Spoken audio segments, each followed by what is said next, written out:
Welcome to First Mover, your first global look at today's action in the Bitcoin, blockchain, and digital asset space. I'm your host, Christine Lee.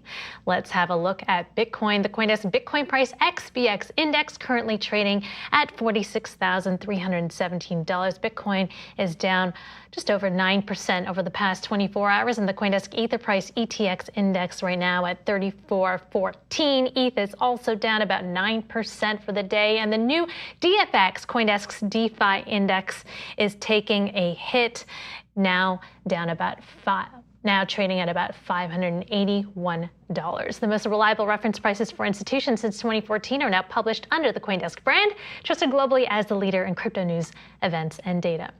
So looking at our top story, well, Coinbase saying the SEC has threatened to sue the U.S.-based crypto exchange over its yet-to-be-launched Lend program. Despite 6 months of ongoing discussions, Coinbase saying the SEC issued it a Wells notice, the regulator's formal way of announcing it may bring charges against companies or their employees. Now joining us to discuss is CoinDesk Global Policy and Regulation Managing Editor Nick Day, who is also the editor of CoinDesk's The State of Crypto newsletter. Good morning, Nick. Hey, good morning. The SEC has Coinbase on their radar. What's going on? Yeah, CEO Brian Armstrong and General Counsel Paul Grewal announced last night through Twitter and a blog post that they had received a Wells notice over their yet-to-be-launched Lend program, which was announced, I think, in June. So it's been a couple of weeks since it was publicly, revealed, but apparently discussions about this have been ongoing with the SEC for at least 6 months, so quite a bit longer than that. And the SEC apparently says that the Lend program, as it's currently structured, might violate federal securities law, and has even sent, as you said, a Wells notice, which is the SEC's formal way of saying, we think we have a case here. You have an opportunity to respond, and if we're not comfortable with the response, we can bring charges based on these factors. Right, and it's interesting because Armstrong notes that they say there are a lot of lending programs out there that offer attractive yield. The SEC encourages companies to talk to them about any regulatory concerns, and here Coinbase is doing just that, but the SEC is basically freezing their project without any explanation? Yeah, I think the big question here is, what exactly is in the Wells notice? So Coinbase, I don't think, has published that anywhere yet.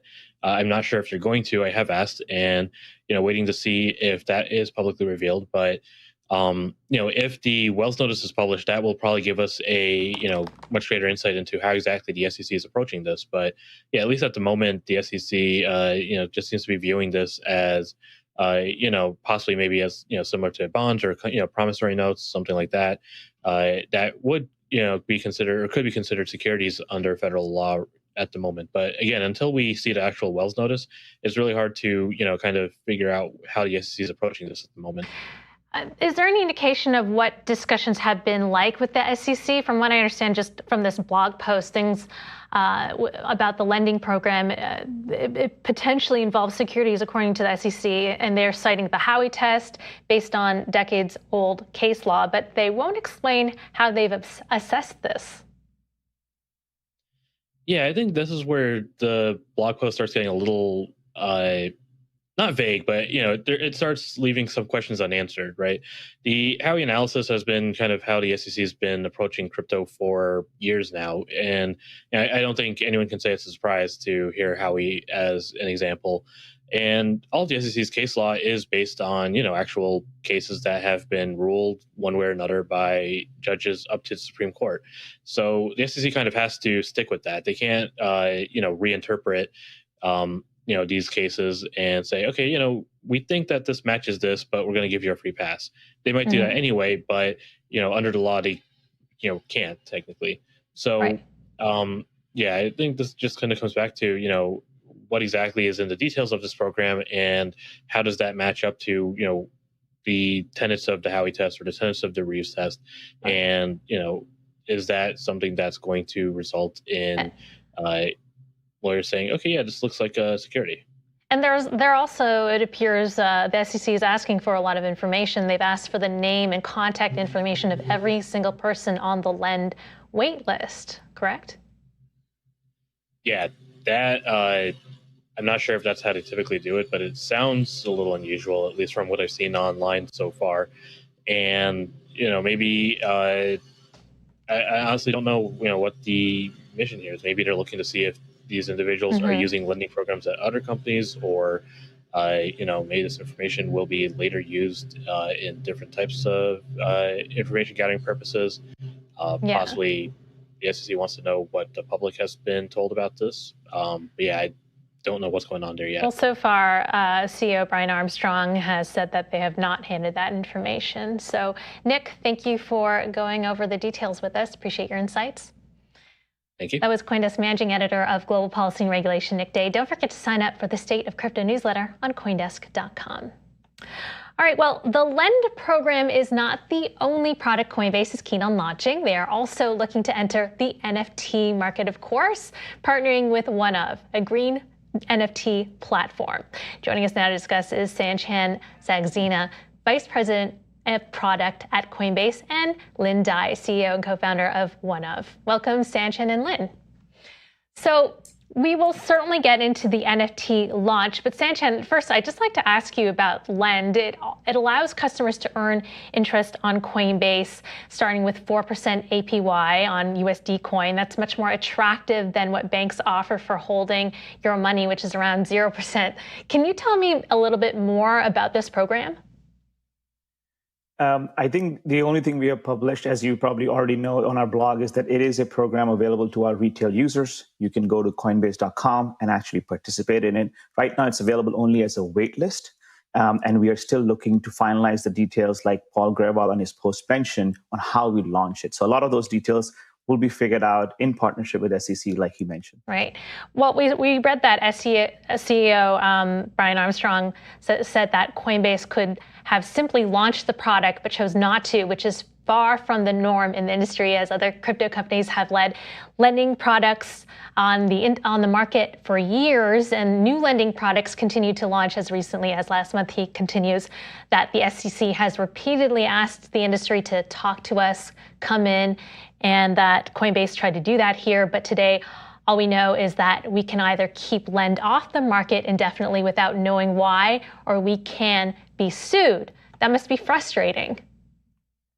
Well, I think all I can say is all the details are on the blog post, and Paul and the team are doing a great job partnering with SEC. So I'm here today to mostly talk about NFT, which is also very exciting, and talk about OneOf. This story will develop, and I'm pretty sure Paul and Brian will keep the world posted. It's actually best to follow our blog. The last note that Brian mentioned is that the net result of all this is that we will not be launching Lend until at least October. So it appears that the project is on the back burner. All right, but you are launching Doja Cat, the NFT collection in partnership with OneOf, a green NFT platform. Maybe, Lynn, you can explain what this is all about, and what is a green NFT platform for our viewers out there who are unfamiliar with that. Yeah, thank you for having us. There's the perception that a lot of NFTs are energy inefficient and bad for the environment. So we're trying to educate the public and change that perception. So OneOf is a NFT platform built on the Tezos blockchain. So Tezos blockchain uses proof of stake instead of proof of work, and it is 2 million times more efficient than other proof of work networks. So our NFT, minting an NFT using the OneOf platform, takes the energy equivalent of sending out a tweet. So that's why we call ourselves the green NFT platform, and we're specifically focused on the music community. So we work with major music artists or emerging music artists and curate their collection to the masses. And in partnership with Coinbase, because of both the low energy consumption and the low transaction cost of the Tezos blockchain, we're able to offer, allow artists to mint their NFT and price it in a way that their average fans can afford. So it's not just for crypto whales anymore. Interesting. Sanchan, why is Coinbase getting into the NFT world? Yeah, I think we are very excited about the NFT space. As you can imagine, there's a lot of activity in the last few months that have taken off, and we are excited to partner with new companies like OneOf who are trying to do some innovative stuff in this space.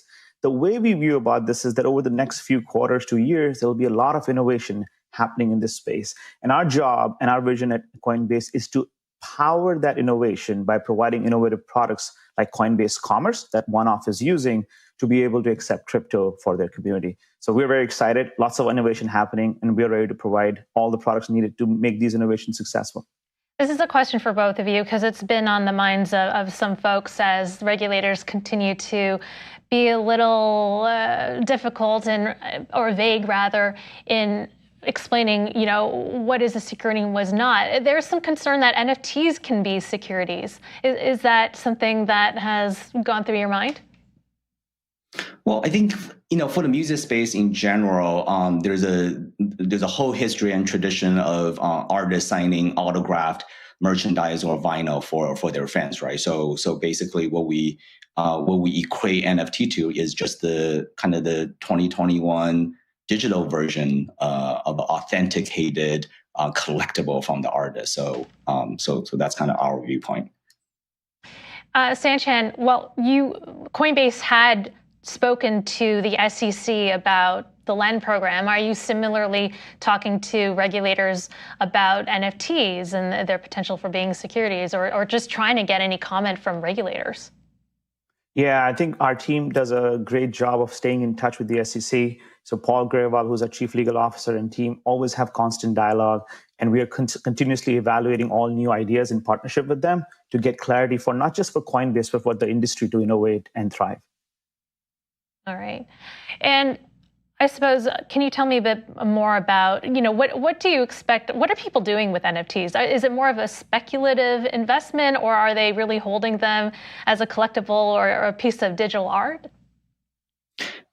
I think up to this point, on a lot of other platforms, there is a little bit of speculation going on. But our platform uniquely is built just for the true fans. Doja Cat is the #1 artist in the world right now, one of the #1 streaming on Spotify. So she has tens of millions of fans. And our goal is really to, through NFTs and digital collectibles for music and other common passion point for users to bring the next 100 million mainstream consumers onto blockchain. So they may not already be crypto native users, but using NFTs and collectible that's kind of designed for the average fan and priced for the average fan is some way we think can usher in the mainstream adoption. And we're pricing the collection with artists for with items starting as low as $5. Oh, well, affordable for our retail investors out there. So NFTs are popular. There are a lot of trading volume involved with NFTs, as well as Bitcoin. We saw huge trading volumes yesterday, up about 70% yesterday. Right now, they're about 40% today, amid Bitcoin's volatile price swings. We also saw that Coinbase was struggling to keep up with the demand, as many folks took to Twitter to complain about service outages. So Sanchan, a lot of investors want to buy the dip, but they can't if Coinbase is down. What gives? Yeah, I think Coinbase strives to be the most trusted brand in all times. And when these kinds of things happen, we try our best to make the investments needed to recover and quickly recover from these things. If anybody's interested, you can go to status.coinbase.com and follow along how the service is performing. And we'll continue to invest more to make sure that our customers get the best experience possible and be able to participate anytime they want through the Coinbase app and the website. Is it just hard to keep up with the demand? I think the demand is definitely, as you mentioned, is definitely growing for crypto. Many new investors are coming in and a lot of trading activity is happening. So it's definitely a good challenge for any company to tackle. And we are committed to tackling that. And we continue to invest to make sure our infrastructure scales as the demand for crypto continues to scale. Yeah. And just one final question for you, Sanchan. I saw that you're a former head of product at Instagram and at Facebook, as well as a former general manager at Airbnb. So why crypto now and why Coinbase? I think crypto is once in a lifetime opportunity, in my opinion, personally. And anybody who's watching it from the sideline should definitely jump in with both feet. I feel like the amount of innovation that we're seeing right now is just innings one, if you may, of what is possible. So I'm super excited to be here, build the products that OneOf and other companies will go on to use and bring, like Lynn said, every innovation to hundreds of millions of users. So I'm very excited to bring my experience and also my passion for crypto to make it to take it to the masses. All right. Thank you, Sanchan. Thank you, Lynn, for coming on the show. Appreciate your insights. That was Coinbase VP of Product, Sanchan Saxena, as well as Lynn Dai from OneOf. Coming up, checking in on Asia and the crypto markets update with Jeff Reed of FINXFLO.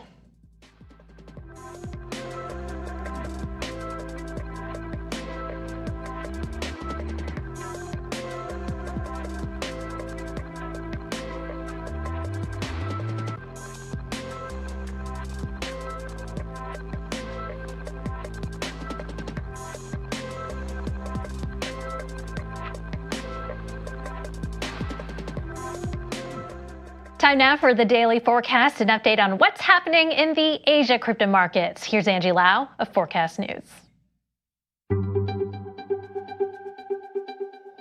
Welcome to the Daily Forecast, September 8th, 2021. I'm Angie Lau, Editor-in-Chief of Forecast News, covering all things blockchain. Well, how things have changed within 24 hours. Just one day ago, the outlook for crypto markets was looking good. But shortly after El Salvador became the first country to accept Bitcoin as legal tender, it took a dive, and that rattled the wider crypto market that's continuing into Asia trading hours. We're going to talk about that and a whole lot more coming up. Let's get you up to speed from Asia to the world. First up, not only did Bitcoin plunge, but it took other cryptocurrencies down with it. A pullback across the board saw all the major tokens suffering losses of 10 to 15% within the 24 hours to Wednesday morning Asia time. Solana was the one exception. It traded up 1.5% over the same time period. Forecast News' Lachlan Keller has more. Bitcoin's price crashed through the $50,000 mark, hitting a low of a little over $43,000 Tuesday night Asia time. But the fall followed run-ups across the board over the last month. One expert told Forecast News that investors shouldn't be overly concerned about the move. I certainly wouldn't want people to feel as though the price movement of Bitcoin is a reflection on the long-term success or otherwise of Bitcoin in El Salvador. Jonathan Miller of Kraken Digital Asset Exchange agrees that such moves are to be expected as part of the natural cycle, with markets becoming volatile when they're close to all-time highs. He says Solana likely bucked the market trend due to the explosion interest in NFTs, as it's proving to be a meaningful alternative to Ethereum because it's faster and cheaper. Looking long-term, he's excited about wider developments in the altcoin world. I think the reality is that we'll see lots of interoperability in the future, and you're already starting to see cross-chain stuff happening and layer 2 networks kind of interoperating as well. So this is the start of a longer-term story. Miller says as the altcoin world hones in on specific use cases, there's plenty of potential for growth ahead. For Forecast News, I'm Lachlan Keller. Meanwhile, tighter crypto regulation could be in the cards in Hong Kong. That's if the Securities and Futures Commission get their way. An official from the regulator says a crackdown on unlicensed cryptocurrency transactions is needed to protect investors. Forecast News' Timmy Shen reports. According to local media outlet 18net, Deputy Chief Executive Officer Julia Liang spoke at an event on Tuesday, saying that Hong Kong is looking to further regulate virtual assets, as scams related to them have been on the rise. That could see relevant licensing regulations expanded to supervise virtual assets. A former regulator who wrote laws covering crypto told Forecast News that many scams happen as there's a lack of understanding around digital assets, and that while regulations needed to provide a safe and fair market for all, investor education is also vital. If you don't understand it, if it doesn't sound right, if it sounds too good to be true, it normally is and is a scam, so don't get into it. Hong Kong has already proposed legislation requiring virtual asset providers, or VASPs, obtain licenses to operate. And in May, the government published conclusions from a consultation on the licensing regime for VASPs. Once that regime comes into effect, licensed VASPs will be subject to relevant anti-money laundering requirements, and the SFC will be able to supervise them with broader powers. For Forecast News, I'm Timmy Shan. And finally today, the metaverse is heating up in China. Game developer Shenzhen Zhongqingbao Interactive Network's stock price soared by the daily limit on both Tuesday and Wednesday after it announced it was developing a VR-based meta-universe game, despite the fact that the game is still under development and no release date has been announced as yet. we actually saw share prices leaping to the maximum 20% allowed on both days.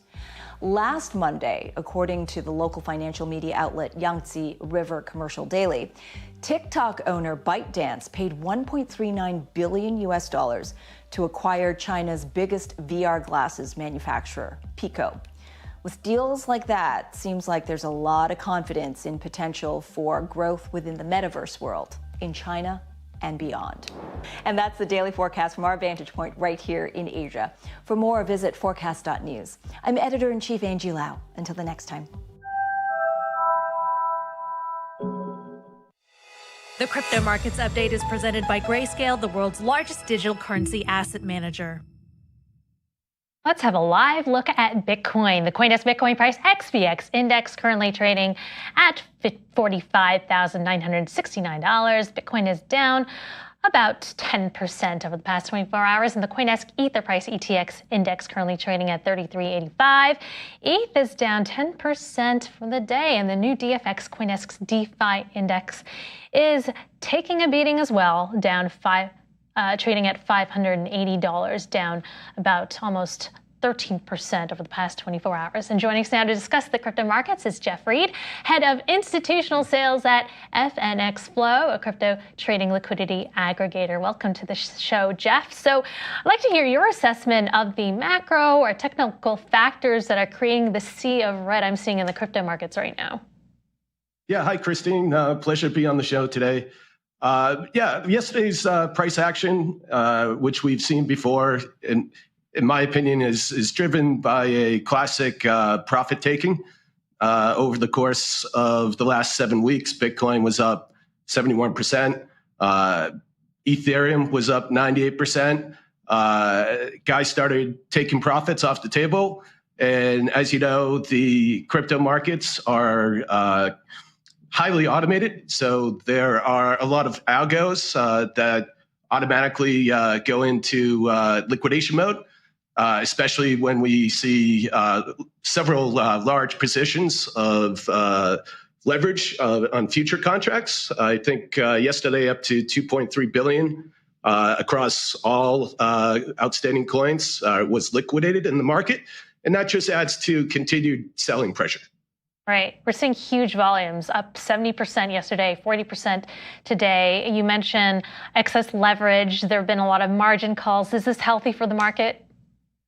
Yes. I can tell you, I come from a background of 20 years of capital markets experience. This is exactly what we'd like to see. We don't want to continuously be in situations where the market just keeps going straight up. It encourages way too much risk. So these types of 10, 20% market pullbacks are healthy. So one thing I would also like to point out is if you look specifically at Bitcoin and Ethereum, look at their support levels, right?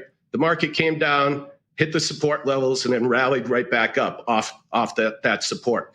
For Bitcoin, that was around 45,000. For Ethereum, that was right around 3,000. So that's, I think, something that's more important to focus on. And over the next couple of days, I think we should look for traders to essentially see some more stability in the price action. And then we could easily see the market come back and start to test 50K for Bitcoin and retest the high of 4,000 in Ethereum. One thing that I see as a major driver, here at FINXFLO, we're seeing a lot of institutional demand.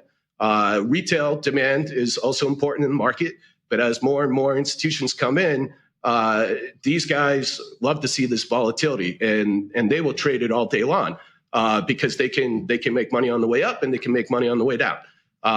So overall, yes, it contributes to a healthy market. What is your end of year outlook? Yeah, I take a pretty conservative approach to my outlook. I think Bitcoin could easily hit 75K before the end of the year. Ethereum, we could certainly test 5,000. Instead of making individual coin price predictions, I think it's important to note that the market is continuing to move higher as more and more institutions come into the space. Every day we see announcements coming out. Most of the big banks are now getting involved, and I expect 2022 to be a year that is full of M&A activity in the space, which I think will continue to drive markets higher. As a liquidity aggregator, where in the world are you seeing the most action?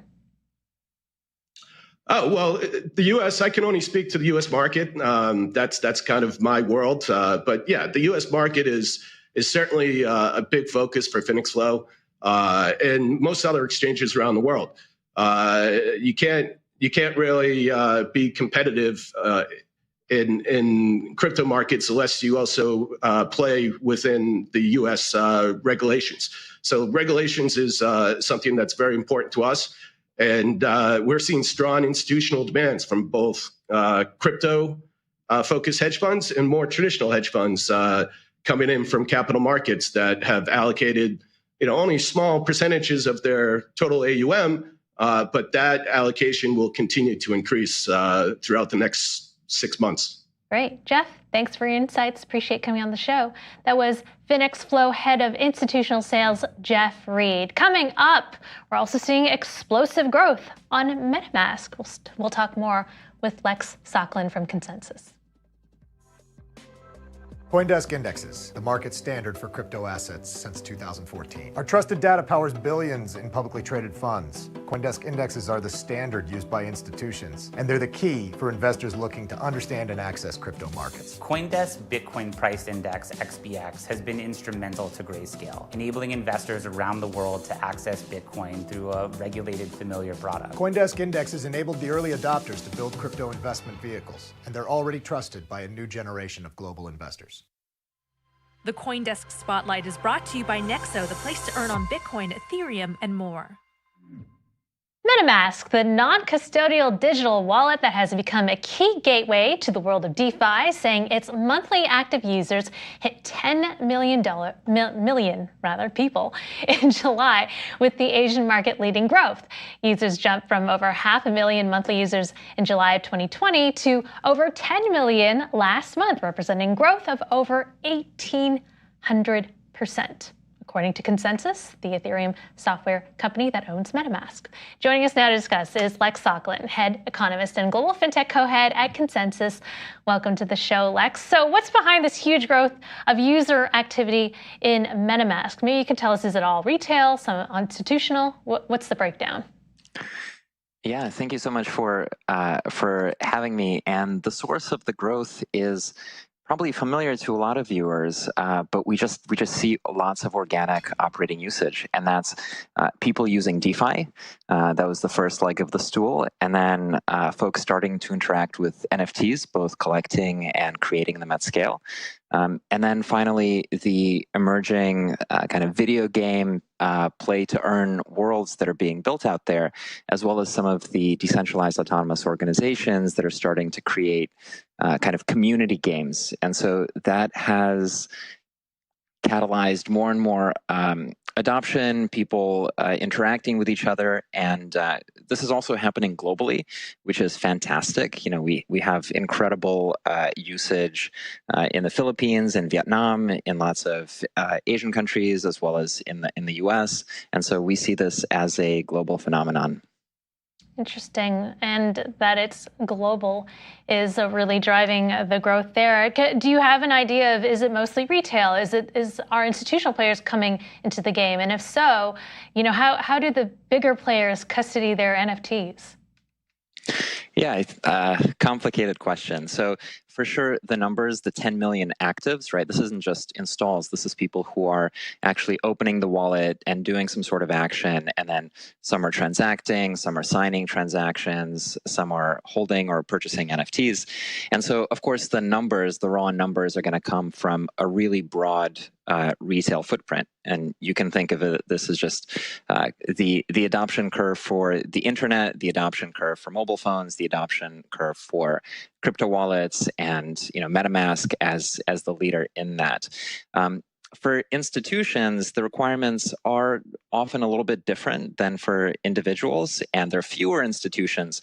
So that's not going to drive the number of users. That's going to drive the assets that are being used by the ecosystem. And so we have an offering called MetaMask Institutional, which plugs into the types of systems that crypto funds and asset managers need to manage their assets. But certainly, I'd say the bulk of this growth has come from people. And I asked this question earlier, but maybe you might have some insights onto it. What are people doing with the NFTs? Is it purely speculative, or is it like, all right, people are just holding onto them, using them in games? They just like to hold and keep their digital NFTs as something to look at.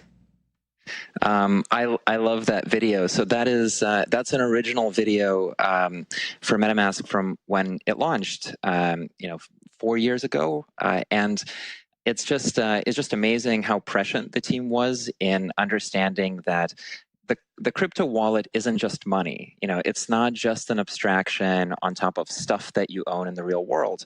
The crypto wallet is a place where you have digital assets, which are your financial instruments, and it's a place where you have your digital objects, the things that you actually would have in the real world, your house, your bike, your clothes. Those things are, when they're rendered digitally, they actually live in your inventory. They live in your crypto wallet. And so you have people who, they've got their video game characters in there that earn them money. They have their avatars, their online identities that they use essentially for pseudonymity or for social interaction. They've got NFTs that function like tickets. So if you want to participate in a community or be part of a syndicate where you might be making investment decisions, the NFT might be the gateway in order to enter that chat. And all of this is opening up a really interesting, almost like science fiction world where people have these digital objects, and it's just the basic nature to want a story, to want a narrative or some sort of adventure. And so what we're seeing are these self-forming kind of games that are coming together of people creating stories, creating economic games, and using NFTs as sort of objects that help them participate in these interactions with each other. And so it's really it's a very open field, and NFTs are the things that will be that are used in these environments. Mm-hmm. And at the same time, MetaMask interacts mainly with the Ethereum blockchain. At the same time, we're seeing Solana growing, explosive growth. They're a challenger to Ethereum. They tout faster, cheaper transactions. And a lot of people who use Ethereum often complain that there's a bit of lag. It can be expensive, unpredictable with the gas fees.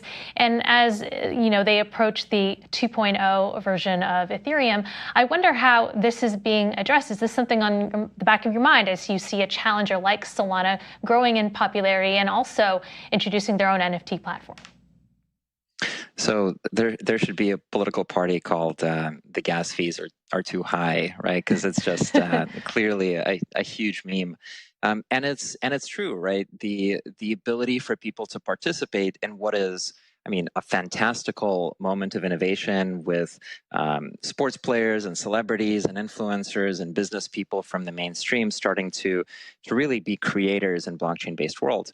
We want everybody to be able to participate in that in a way that's productive, right? It's not just a ticket for entertainment. It's a way for people to self-fulfill and belong and feel good and create new things. And so I think it's really important that there are good options for people. And for MetaMask, for example, although Ethereum and Ethereum virtual machine blockchains are kind of the core focus of that wallet, we plug into mainnet Ethereum, but also other solutions like Polygon. We plug into Binance Smart Chain, and then there are a number of others kind of in the works that are scaling solutions for the core Ethereum mainnet. And for us, it's really important to anchor to trustlessness, to anchor back to a blockchain that's as decentralized as a computational blockchain today can get, in order to really secure the transactions, because real money is going on here. We think Solana is fantastic. There's cool stuff going on Tezos, and I think it's such a growing market that it's not really cannibalization. The demand for computation incredibly outstrips supply of what's available. Well, the demand is worldwide and very explosive. So Lex, thanks for joining us and sharing your insights. Appreciate you coming on the show. That was Lex Sokolin, head economist and global fintech co-head at ConsenSys. All right, that's it for First Mover. Thank you, everyone. We'll have Lawrence Lewitton back on the show tomorrow with us. I'm your host, Christine Lee. I'll be back live at 3 p.m. with All About Bitcoin. Coming up at noon is The Hash. You're watching CoinDesk TV.